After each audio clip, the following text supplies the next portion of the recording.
Okay, friends, when I started making this video, this big jug of wine was full, and now I'm down to the edge here. I'm pretty wasted, folks. Just go for it!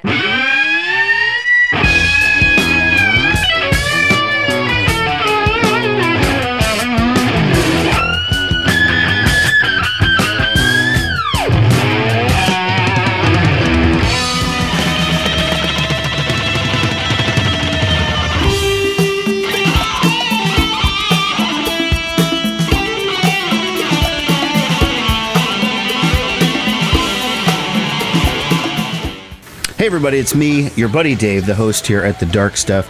Thanks a lot for tuning in to what is generally my most viewed and clearly my most anticipated video of the year, my top 20 albums of 2018. Now, 2018, pretty good year. You know, I've been doing these videos probably since about 2014, 2013. I would say it ranks not quite as high as last year or the year before, even the year before that. But I still managed to put together a list of at least 50 records that are solid, that are worthy of recommendation.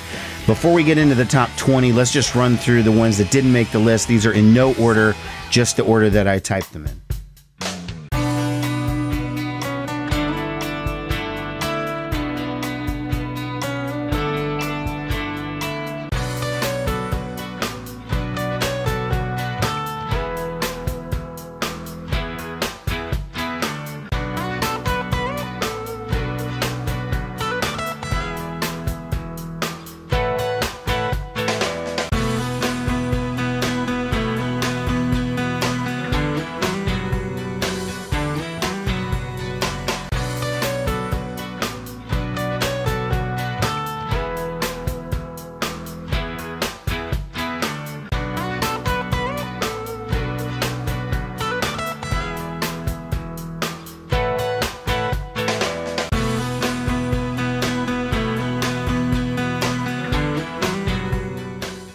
Okay, coming in at number 20 is Hell On from Neko Case. It's Neko Case's 7th solo album. It seems like a misleading number considering she's been making records for 20 years, but that doesn't include the 7 with the New Pornographers, the stuff she made with Katie Lang and the Case Lang Veers thing that she did, and a bunch of other projects that she's been involved in. But this is actually her 7th solo album. Again, it's another great record, brilliant lyrics, solid performance from Neko, one of the best voices in the history of music. Pounding barefoot ground that lifts you up and sets you just at sorrow's waterline. I drape you onto. My only quibble with the album, and maybe why it's not higher up on the list this year than previous Neko Case albums, is some of the arrangements are a little bit different. She's incorrectly pegged as being sort of alt country, and she never really has been, but she has been a little bit more in a traditional sort of sound. And on this new record, she uses Bjorn something or other. I'll put his name on the screen, from the group Peter, Bjorn, and John. And she recorded the album in Stockholm, and it has just a slightly different feel to it musically. Not enough to make me not like it, but just enough to note that it is different, and that you know, it's one album in her lengthy career, and hopefully it won't be working together on a second album, because that's my only really quibble. But other than that, it's a solid record from Neko Case. As I thought it would be, but it's still pretty bad luck. It's not as bad as I thought it would be, but it's still. Okay, coming in at number 19 is an artist that I was not familiar with until this year. Her name is Jen Champion, and the name of her album is Single Rider. Here it is right now. It's on the Hardly Art label. Now, Jen Champion also performs under the name Jen Ghetto, and she's performed under the name, just the letter S.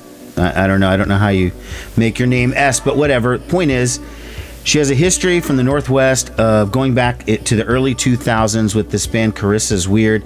And the only thing I remember about Carissa's Weird is that they were somehow affiliated with the guys who ultimately became Band of Horses, and that they were hardcore drug addicts back in the day. I don't know if she was or not, but some of the dudes in that band definitely were. So that's her history, sort of Northwest indie rock. This, though, is sort of electronic pop music. And you can look into the bright side, and you can step on all the fine lines, and you can let go of the disguise you decide to wear. Now, not pop music like you're going to hear on the radio, not like, I don't know, Selena Gomez or Taylor Swift or somebody like that. It's just dancey, synthy pop music with, I guess, sort of lyrics, I guess you'd say, about what it's like to be a lesbian in 2018. I don't know. I mean, I'm not really sure what, I don't want to just sort of put that into, make one assume that that's all the lyrics are about, but that seems to be a little bit of it anyways. But I love the record anyways. I'm not a lesbian in 2018 or any other year. I just really liked the sound. I liked her voice. I thought the lyrics were good, and this was a surprise because I had never heard of Jen Champion prior to this year. You knew, we're all gonna break this shit wide open and make it clear again that we don't. Okay, number 18, I do not have a physical copy of. I only got it as a digital download. It's from an Omaha band called Little Brazil. Now, Little Brazil's been around for a really, really long time. The album is called Send the Wolves. It's their fourth full-length album, and first on their own label, Max Trax Records. And that might be your problem right there, because I had trouble even finding. It wasn't even in Discogs. It wasn't on Amazon.com. It wasn't on anything. I know about it because they're from here, you know. Now, they're a great band. They've been around since the early 2000s. I would say their sound has always consistently been like a cross between Built to Spill and Superchunk. Those are two of my favorite bands. Also with elements of Bright Eyes in there, thrown in the Omaha connection. From something that you don't wanna say or admit to me. I feel like we had some. Now, if you're not from around here, you might not have ever heard of Little Brazil, but its main guy, singer-songwriter, guitar player, Landon Hedges, does have some other notoriety in that he's in the band Desaparecidos with Conor Oberst. So that they had a record in 2001, another one in like 2015 or 16. But that band does have semi-legendary status, and he is a member of that band. So if you have a Desaparecidos record, you're familiar with him sort of as a sideman or as a bass player in the band. Little Brazil is him as a leader. The album, again, the lyrics are very intimate, very personal. Sometimes you're kind of like, whoa, dude, like, you know, this is a little TMI, but really good stuff, catchy melodies. Again, the sensibility to me is Superchunk meets Built to Spill, and there's never been a problem for me. A solid record from these guys. Definitely better than their last one, rivaling their second album, which is my favorite one of theirs.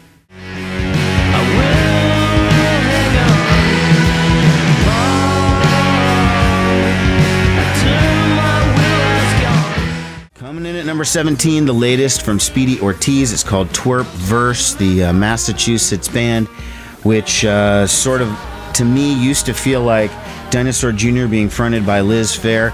You still got the Liz Phair element in Sadie's voice and in her lyrics and the way she sort of sings. But the band has become less and less sort of that typical Massachusetts sound. Could you smile while you do?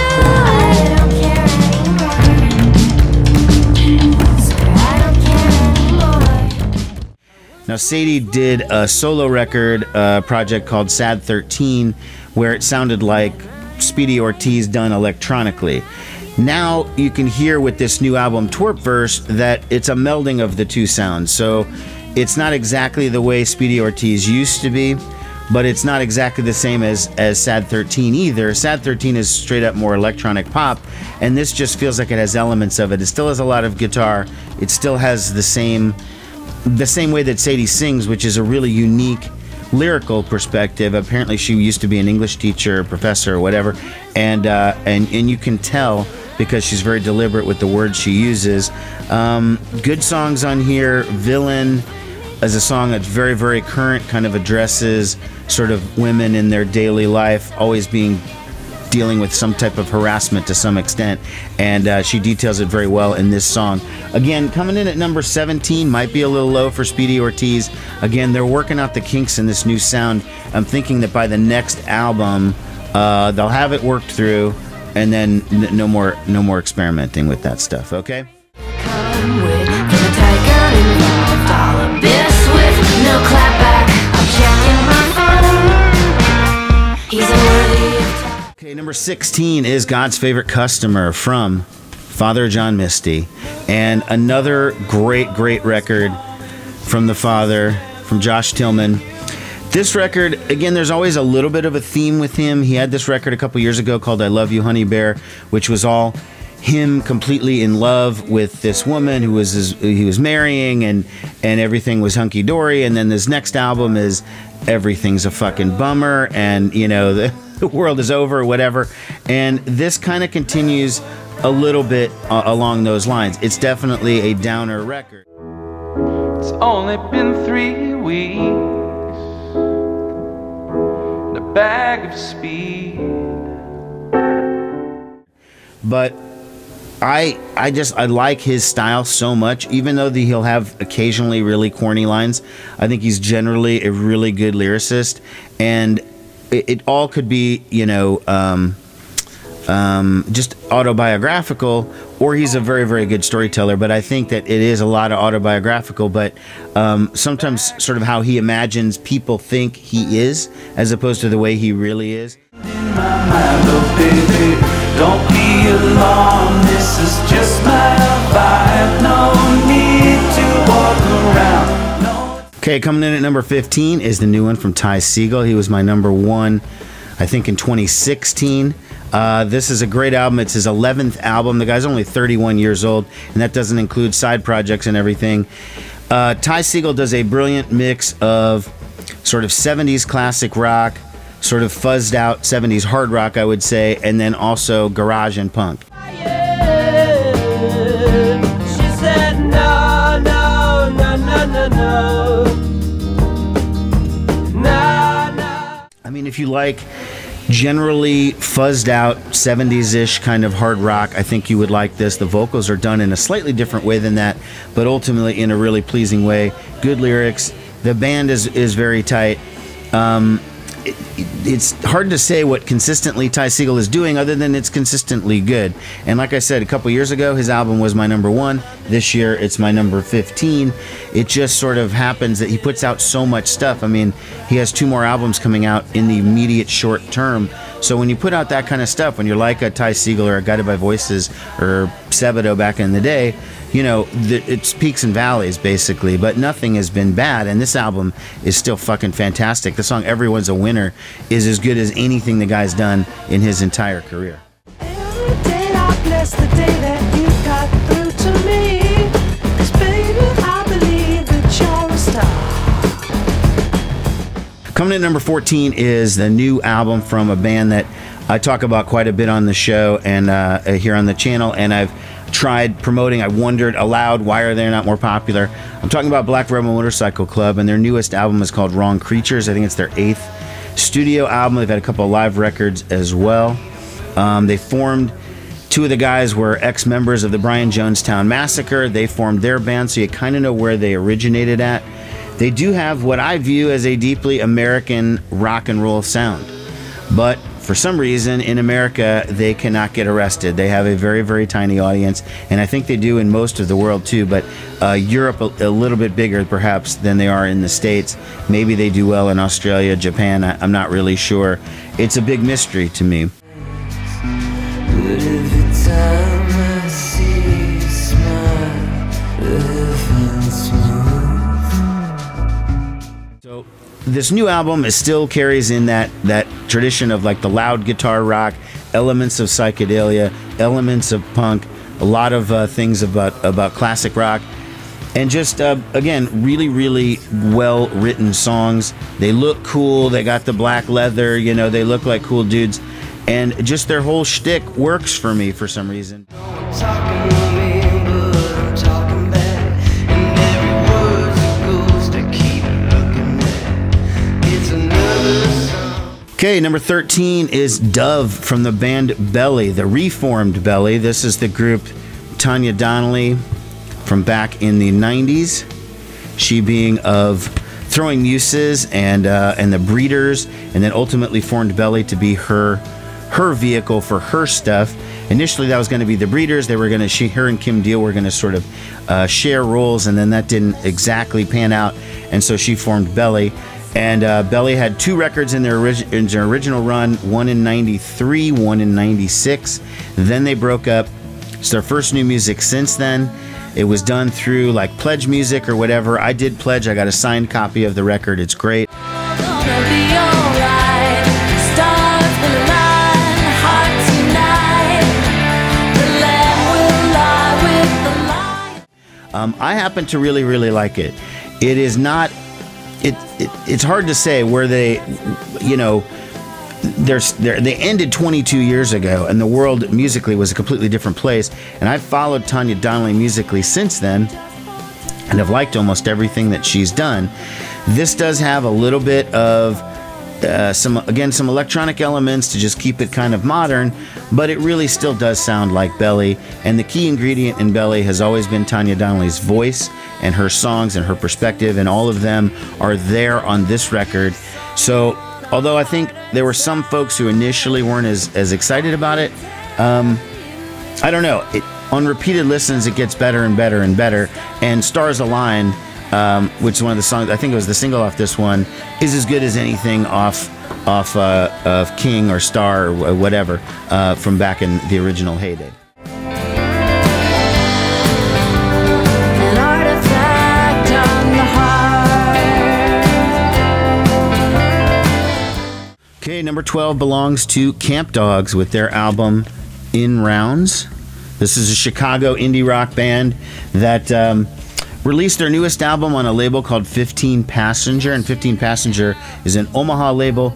It's owned and run by the guys who make up the band Cursive. This was their first, Camp Dogs was their first sort of discovery, and the first group other than their own stuff and Tim Kasher's stuff that they're putting out on their label. They sent me a copy of it with a note saying, "We really are excited about these guys. We're hoping you will be too."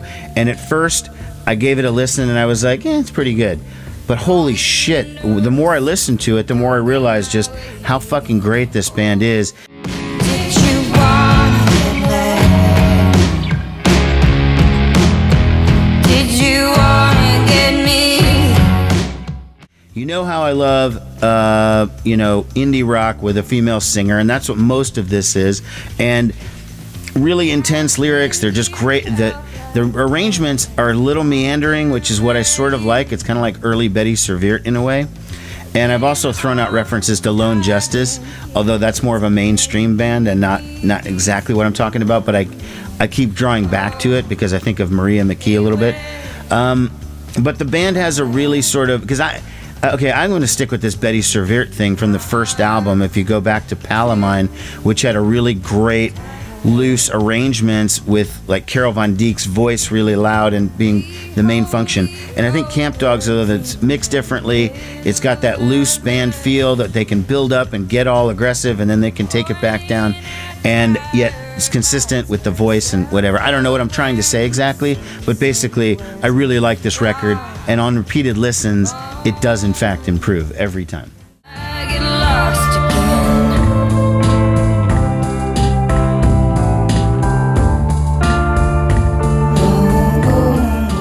Okay, we're getting very close to the top 10. Number 11 belongs to Soccer Mommy with the album Clean. Soccer Mommy is a young woman named Sophie Allison. I think she's like 20 years old or something, or 18 or 19 when she made the record. Very, very young. Really, really talented. In that vein of like, the obvious comparison would be someone like a Liz Phair, because Liz Phair is now really cool again and people are realizing how great she was back in the 90s. So it's a good starting point, reference point. She cites her influences as some pretty weak mainstream stuff like Taylor Swift and Avril Lavigne and stuff, which is initially when I read about her, I was sort of like, I don't know, like why is that you know? But anyway, so what? I mean, everyone starts somewhere. It doesn't sound like either of those artists. Get it right out with the French, just get it high like a stoner girl. And when you listen to the song Cool, which is the best song on the album, where she's just sort of wishes she could be this super hip, cool chick that, you know, smokes cigarettes and could be a real asshole to men or whatever. I don't know. But the kind of women that we all of us guys know, and all you women know too, because you try to avoid them or whatever. And she just encapsulates it. Anyways, Clean is a solid record, and that song Cool, again, makes it worthwhile just owning it just for that one song, but the rest of it's really, really good too.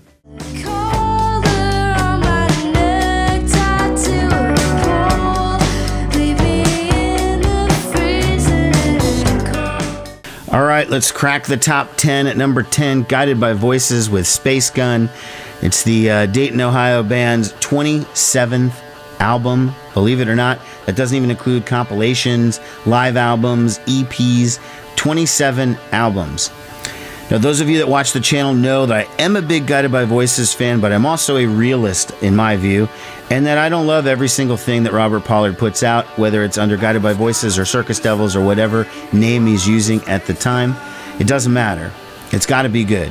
And the last couple of Guided by Voices records, I thought really, really weren't up to snuff. You get an occasional song or two is pretty good, but then, you know, like Please Be Honest was an album where he played all the instruments, and I just didn't think the playing was really up to snuff. Well, that's not the case on this new record. This is with the current lineup, including the return of Doug Gillard. An illusion, it's a lie, so why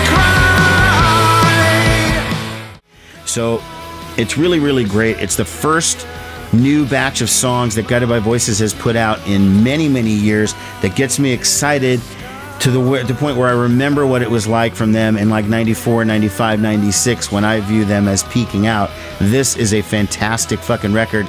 It got me even texting old friends, old GBV friends, saying, holy shit, have you heard this Space Gun? It's so good. Whereas I have not been excited about a Guided by Voices record in a long time. I buy them regardless. I go see them regardless. But when a new batch of songs comes out, I'm expecting to like one or two and then think the rest is just like, nuh-uh. This one delivers the fucking goods, no question. Used as long.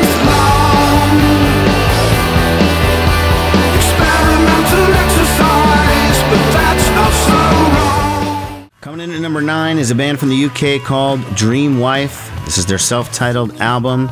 The band is from the London area, but the lead singer is originally from Iceland. A good comparison is probably bands like the Yeah Yeah Yeahs or maybe a little bit of Sleater Kinney or something like that. They're definitely feminist punk rock, great stuff, really, really good songs. They have, I was really drawn into the song initially called Somebody, which is she's trying to say like, I'm not my body, I'm somebody, which is a pretty simple and straightforward message. I'm not my body, I'm somebody. I am not my body. But one that still gets lost, especially when female artists are evaluated, because there's still a lot of talk about their clothes and, are they appealing to men or whatever. And I guess, it's like that's getting to be fucking stupid at this point. And it's been stupid for a long time. But I think finally, whereas some female artists were just sort of politely just nodding along and playing the game to like kind of just move beyond it, there's a new crop of artists that are basically like, fuck you, we're not putting up with that shit. And I would say Dream Wife is among them.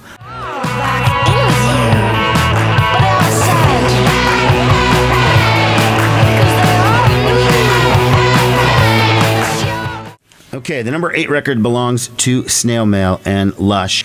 Both Soccer Mommy and Snail Mail, which are a single young female artist who uses a different sort of stage name. This one's name is Lindsay Jordan. She's 19 when she wrote and recorded this album. It's her first full-length album, though she's done some stuff on Bandcamp, apparently. I mean, who hasn't these days? Seems like every artist puts out songs on Bandcamp when they're like 16 or something, and then I guess old guys like me don't figure it out until it gets to be the full-length album thing.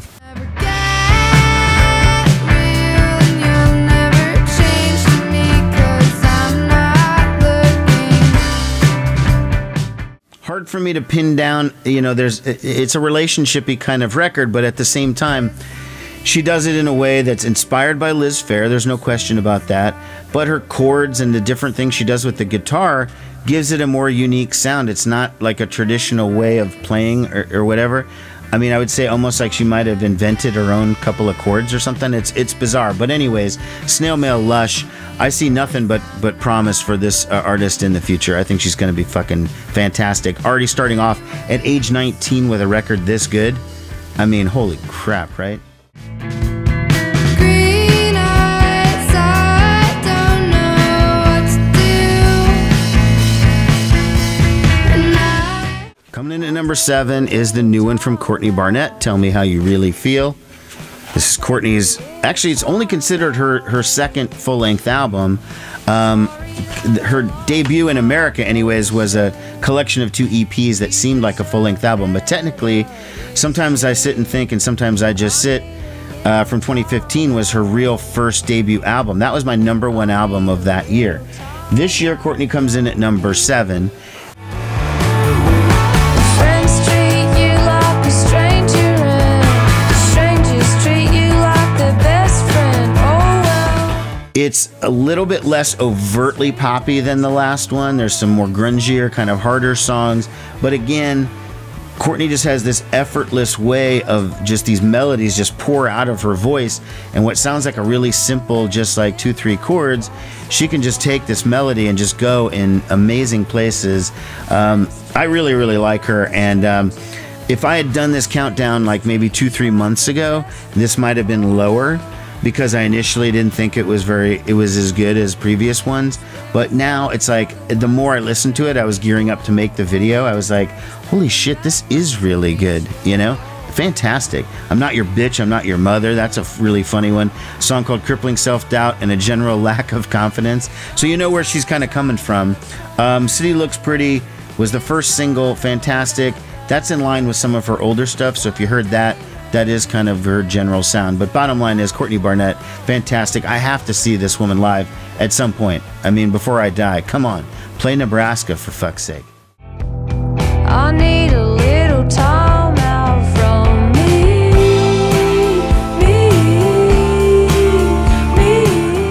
Coming in at number 6 is the 8th album from Omaha band Cursive. The album is called Vitriola. It's their first new album in 6 years. Now, they've been making records since 1997. That's when their debut came out, although this only is their 8th record in 21 years. They do have gaps. They've dissolved as a band a couple of times. They've gotten back together. They go on extended hiatuses all the time. This new album, though, is not a concept album in a real sense, because their previous album, I Am Gemini, was a true concept record. But this is just sort of like Tim Kasher sort of absorbing all of the anger and vitriol and negativity that's been going on in American society, especially over the last 2 years, with all of the seeming hostility and everything that's going on here. A real change in America over the course of the last 2 years. And it was causing him so much stress. It was giving him ulcers and whatnot. He just wanted to expel all this negativity and anger and just get it out of his system so he could move on. And that's ultimately what this album is about. They all know where I'm from. Under the rainbow, no plan. It's fantastic. It's some of the best Cursive music that they've made in years. The most obvious comparison is to their album The Ugly Organ from back in 2003. That was the band's commercial peak, to a lot of people their high water mark. It's reminiscent in that sense because they bring back the cello a little bit on a certain couple of songs, and also there's a little bit more sort of militance in the performance, you know, like just everything is just super precise and tight. And they didn't have that as much on like Gemini and Happy Hollow and some others, where they weren't doing the kind of more aggressive sort of sound. So I mean, I like that other stuff too, but I like the return as well. And lyrically, it's great. There's just a precision and a focus. They got their original drummer Clint back. Solid performance from Cursive. This is one I know why they're getting attention again, because they deserve it with a record this quality.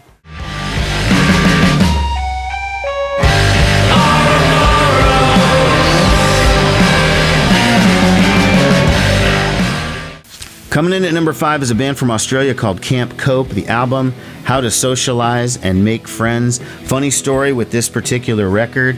I Dean from Grandma's Handbag made a comment on one of my videos. Actually, when I was talking about Dreamwife, who is the band that made the number 9 cut, he asked, because I was talking about how they were sort of a feminist punk rock band, he asked if I'd heard of this group called Camp Cope from where he lives, sent me a link. I clicked on the link, I watched the video, I thought it was great. Turns out I had the record in a stack of CDs for my radio show, and so I grabbed it, played it, and have been loving it ever since. Maybe I'll leave the house tonight.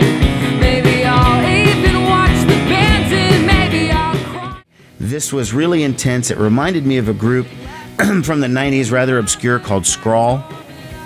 They were an Ohio trio that started off recording for Simple Machines and some indie labels, and they moved up to Elektra and did 2 records on Elektra before getting dropped in probably like 96, 97 or something like that. The lyrics are real, kind of confessional and personal and deep and intimate.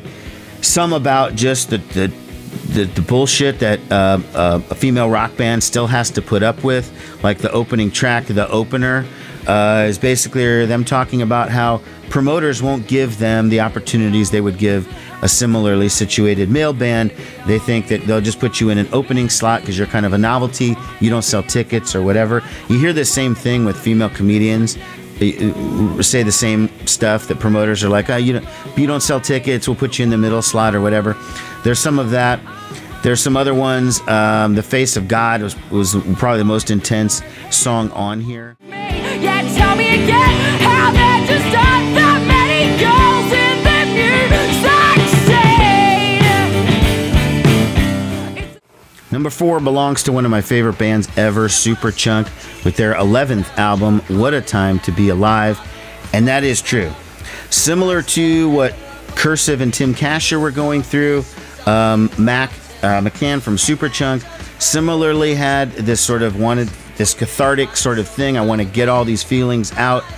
It was channeled in kind of a different way, so it's not just all anger. There's a lot of textures and differences on this Superchunk record, but ultimately there's plenty of numbers that are great pogo punk rock that Superchunk practically defined.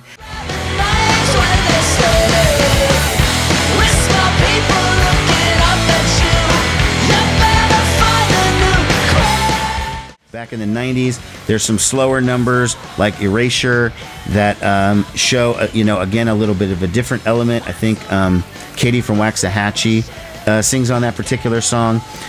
Just very, very good. I've always been able to feel like I relate to what Mac is writing about in these songs, and I definitely do on this one as well.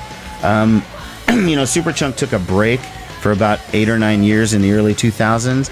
And this is the 3rd album in a row since they've been back that is just, a fucking 10.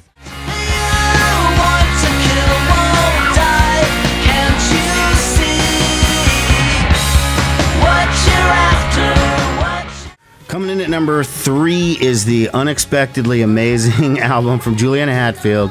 Juliana Hatfield sings Olivia Newton-John. Now, it's not unexpected that I would love a Juliana Hatfield record. I love pretty much everything that she's done since I first became aware of her in the 90s with her Hey Babe album, her first solo album. I love all the Blake Baby stuff. I like the Juliana Hatfield 3. I like the I Don't Cares project she did with Paul Westerberg. I like the record Minor Alps that she did with the guy from Not a Surf. I just like Juliana Hatfield. But when she announced that her next project was going to be her doing all Olivia Newton-John covers, well, color me skeptical, okay? I did not think it was going to be really all that good. Nothing can stand in our way. You have to believe we are magic. Look, I do a review in another video. I'll link to it somewhere here where I describe kind of a little situation I have with Olivia Newton-John with the one particular song. And so I was kind of thinking I'm going to get it because I like Juliana and I support her art, but this is going to be one of those ones I'm like, it'll be stupid. Holy shit, was I wrong. This album is so good. It is such a fun listen. It doesn't matter what you thought of Olivia Newton-John beforehand, because if you're like me, I wasn't a fan. It just didn't do it for me. And I didn't become a fan afterwards, but I love her interpretation of these songs. is just like another. I already liked Juliana Hatfield, so it is like another Juliana Hatfield album, only a lot of these songs are sort of like the timeless classic variety where everybody does sort of know them. And I have to begrudgingly admit that a lot of these things that I thought were sort of corny and silly songs from when I was a kid are actually not that bad. I mean, you know, maybe I'm just an old softy at this point, but I ended up really, really liking it, and that's why it came in so high at number 3 from Juliana Hatfield.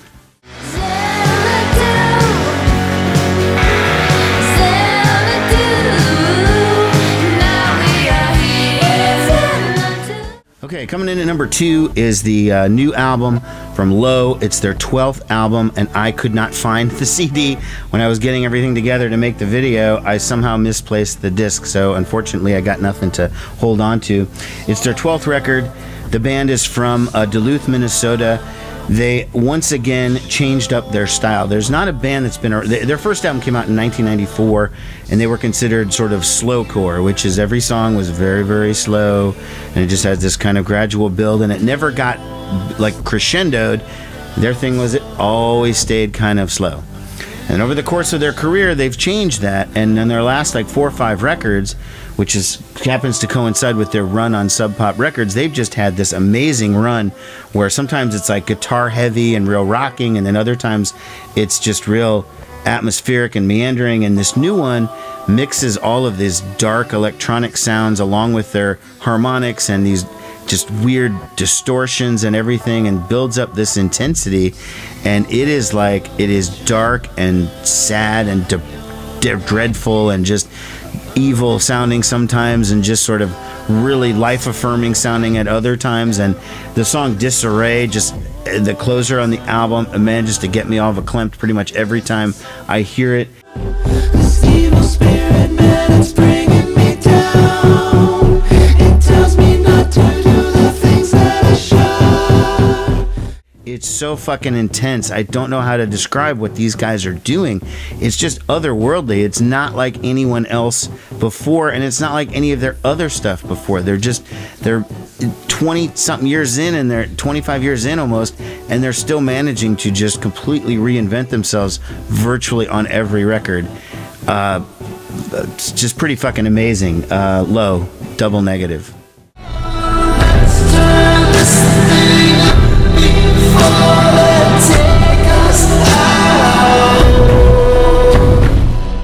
But thankfully you've made it all the way to this point, and now I can reveal what the #1 album of 2018 according to the Dark Stuff is, and that is Pieced and Slightly Pulverized from the David Nance Group. Here it is in all its glory. There the guys. Holy shit, is this album good.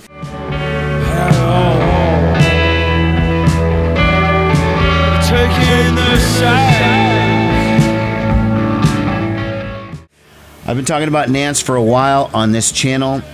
His album last year, I think, was in my top 3, and I didn't think he could improve on the one before that, but he did, and now I wasn't sure that one could be improved upon, and yet it is. It's improved upon with this one. These guys are like the early to mid 70s Neil Young and Crazy Horse, with just really solid, noisy, fuzzed out arrangements, really, really excellent, almost traditional songwriting. You know, it's not experimental in the sense of like they're trying to reinvent the wheel. It's just that they are doing something in a sound and a style in a way that very few people want to do it these days, and I'm glad that they do it this way. These songs are great. They're usually about 4 to 6 minutes or whatever. No really extended jamming, like something like on this More Than Enough record there was some 10-12 minute songs, and gets to be a little bit too much for me. They keep it a little bit tighter on this one. God, every song on this is just great. I cannot recommend this enough. It is so fucking strong.